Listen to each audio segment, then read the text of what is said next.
planning familial accueille tous ceux qui, à un moment de leur vie, rencontrent de difficultés d'ordre conjugal ou familial.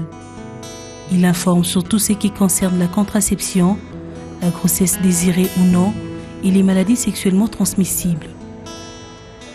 La planification familiale, en termes simples, c'est la programmation de la survenue des grossesses tout en respectant un intervalle entre deux enfants, cet intervalle qui est de 2 à 3 ans, et en tenant compte de la santé de la mère qui doit porter ses grossesses. Bien sûr, du revenu familial parce qu'il faut prendre les enfants en charge. C'est le meilleur facteur du développement de tout un pays. Il n'y a pas tellement les inconvénients, tandis que ça nous rend quand même la vie bien pour diriger quand même notre façon de vivre. Pour moi, la planification familiale, c'est bien pour équilibrer l'écart d'âge entre les enfants.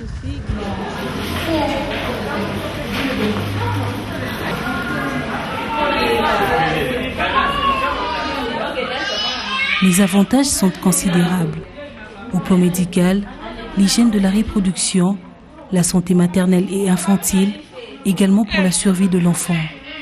La planification familiale contribue à la réduction de la mortalité maternelle.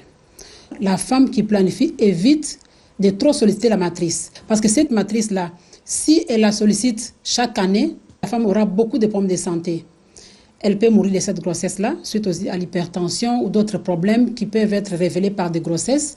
Elle peut avoir des problèmes cardiaques parce qu'elle force son cœur à changer de rythme chaque année. Et puis cette matrice peut se rompre, cette matrice peut perdre l'élasticité. Elle a accouché, l'utérus reste grand dans la cavité abdominale et ne reprend pas sa place. C'est l'atonie utérine.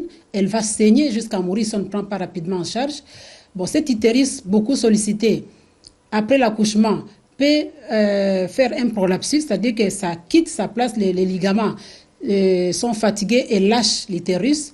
On voit même les cols au niveau de l'orifice vaginal.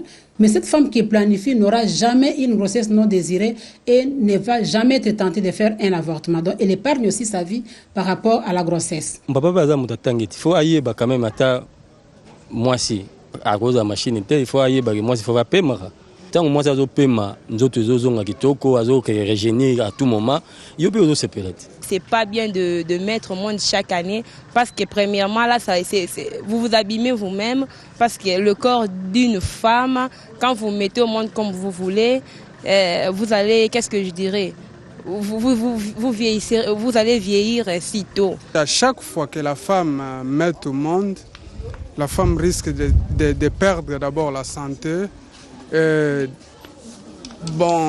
Et les enfants qui seront nés, ils risqueraient de perdre d'autres enfants à cause de multitudes des enfants. Elle va éviter ce que nous appelons le 4 trop, donc des maternités à haut risque. C'est-à-dire, le premier trop, c'est les grossesses. Elle va éviter les grossesses trop précoces. C'est-à-dire les grossesses qui arrivent avant 18 ans. Ce sont des grossesses à risque, elle peut perdre sa vie facilement. Elle va éviter les deuxièmes trop, qui sont des grossesses trop rapprochées. Des grossesses qui arrivent avant 2 ans. Elle a accouché, avant 2 ans, elle tombe encore enceinte. Là, elle sollicite trop sa matrice, elle ne repose pas sa matrice. Donc, elle va éviter ce genre de grossesse. Elle va éviter des grossesses trop tardives. Celles qui viennent après 35 ans, elle a 40 ans, 50 ans, elle continue à concevoir. Avec la planification familiale, elle peut décider de ne plus avoir des grossesses qui sont à haut risque avec les grossesses trop tardives. Alors, elle va éviter les 4e trop qui sont des grossesses trop nombreuses. C'est-à-dire les grossesses qui dépassent déjà 5 enfants. À partir de la 5e maternité, la femme est vraiment surveillée pendant la conception prénatale, pendant l'accouchement, parce que là commencent aussi les complications. Pour une jeune fille mettre au monde avant, pour moi, je dirais que c'est bien. Il y a des risques quand on est mineur, mais déjà à l'âge de 18-19 ans, c'est normal pour moi. En dehors de ça, il y a aussi d'autres avantages que la femme tire. Supposons une femme qui travaille. La planification familiale aide la femme à concilier la maternité et le travail. Ça l'aide à s'épanouir sur le plan professionnel. Sinon, si chaque année elle est enceinte, ça suppose qu'elle doit avoir des congés de maternité chaque année. Et si elle a des congés de maternité chaque année, je pense qu'aucun employeur ne voudra recruter une femme. Alors, voilà une solution pour nous. Nous travaillons nous accouchons sans déranger le travail à cause de la planification familiale. Et celles qui ne travaillent pas, ça permet à cette femme aussi d'évaguer à ses occupations. Elle peut reprendre les champs, elle peut reprendre l'élevage, si elle le fait, elle peut reprendre les marchés. En fait, elle est épanouie sur les plans professionnels, elle devient encore importante, elle peut encore contribuer au niveau du foyer. Et enfin, pour cette femme-là, ça permet l'épanouissement sexuel, ce que nous appelons l'harmonie conjugale. Cette femme qui a un bébé, qui planifie, elle est sûre qu'une grossesse ne peut pas arriver d'une façon inattendue. Donc cette femme évolue à l'aise avec son mari. Hein, si les plans sexuels, elles évoluent sans problème et donc ça contribue aussi à l'harmonie conjugale. Pour les bébés qui viennent de naître, maman vient d'accoucher et elle planifie. Les bébés profitent aussi de cette planification familiale parce qu'elle ne sera pas vite enceinte. Elle n'aura jamais l'idée de sévrer l'enfant. Donc l'enfant va prendre va allaiter au sein aussi longtemps possible.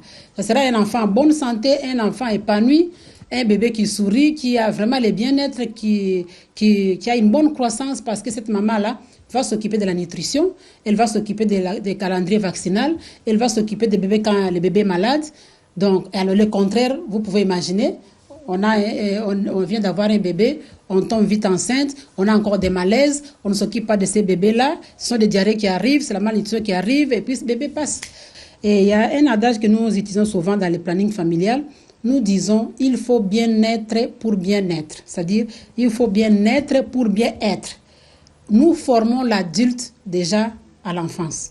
Si l'enfant a passé un temps avec beaucoup de blessures, beaucoup de traumatismes, beaucoup de violences, sur le plan psychologique, ce sera un adulte difficile qu'on ne pourra même pas comprendre dans la société.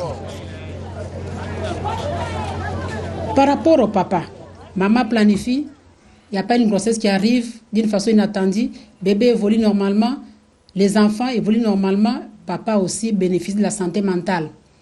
On a dit pour qu'une personne soit en bonne santé, il y a le bien-être mental, physique et social. Alors, le mental de papa sera vraiment intact. On va faire l'intégralité mentale de papa.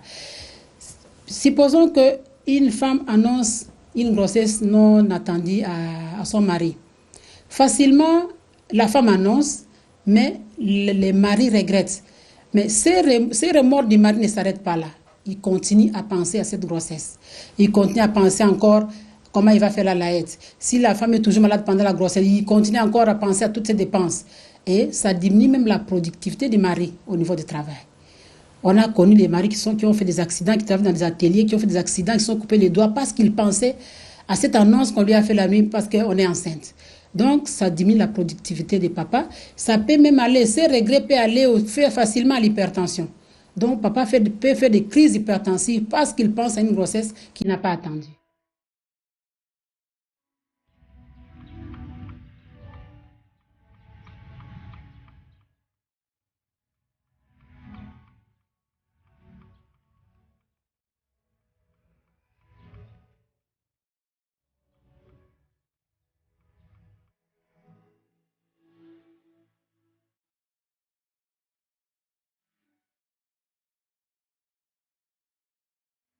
Songa na zongi na ndako na minute oyo na ba ero oyo na ngai kuna na mama na bana tukoka na ilamba ya bana iloko na kolia ngai na kusala nini na kuzwango wapi nyoso zo kupesa ngai mwa maladi moko na mutu na kugumya mikomituba na miboma na kufa.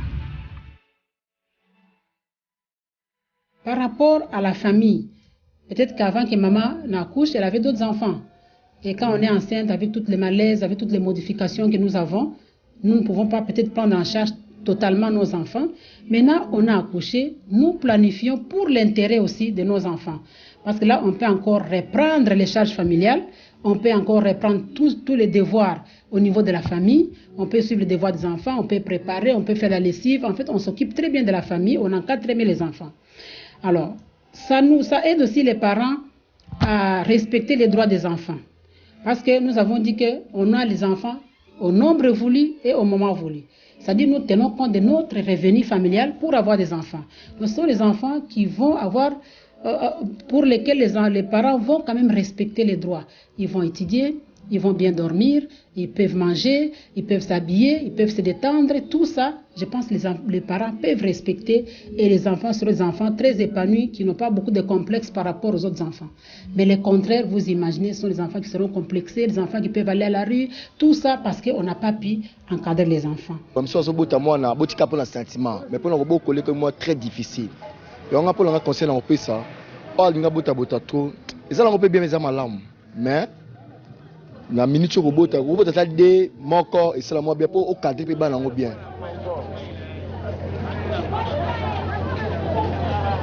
Au niveau de la famille aussi, ça évite la mendicité des parents. Quand on a beaucoup d'enfants, on ne sait pas comment les faire, on devient presque mendiant pour nourrir les enfants. Alors quand on a des enfants, au moment, le nombre voulu, on peut les prendre en charge facilement. Ça évite aux parents de faire l'infanticide, du fait que les parents tuent les enfants. Hein, on a assisté à beaucoup de scénarios comme ça, une maman qui a accouché et qui tue elle-même le bébé à la maternité. Parce qu'elle ne voit pas où elle va partir avec ses bébés, la simple raison.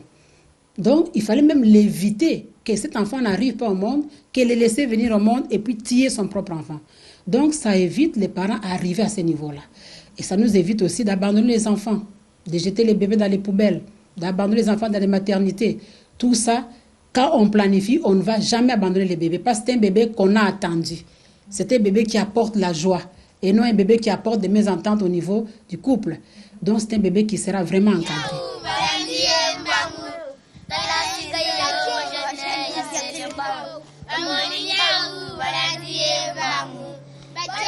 Le planning familial est un moyen efficace destiné à contrôler l'importance de la population.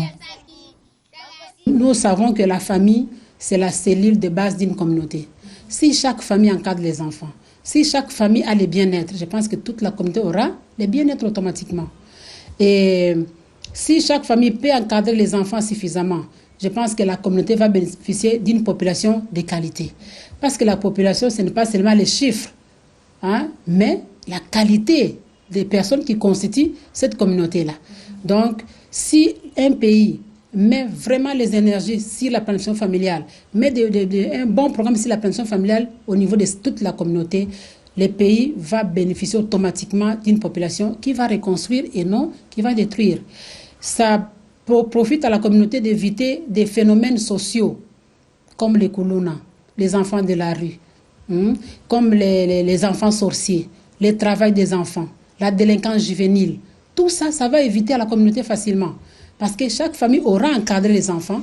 Et donc, on n'aura pas des enfants dans la rue. On n'aura pas des enfants qui auront le temps de faire tout un groupe pour aller tuer. On n'aura pas la délinquance. Donc, tout ça, vous voyez que la planification familiale est aussi importante à plusieurs niveaux dans la communauté. Au niveau de la maman qui conçoit et qui accouche, au niveau des bébés qui viennent de naître, au niveau de la famille, au niveau des papas et au niveau de la communauté tout entière. C'est comme ça que j'ai dit au début que la planification familiale, c'est un facteur de développement communautaire.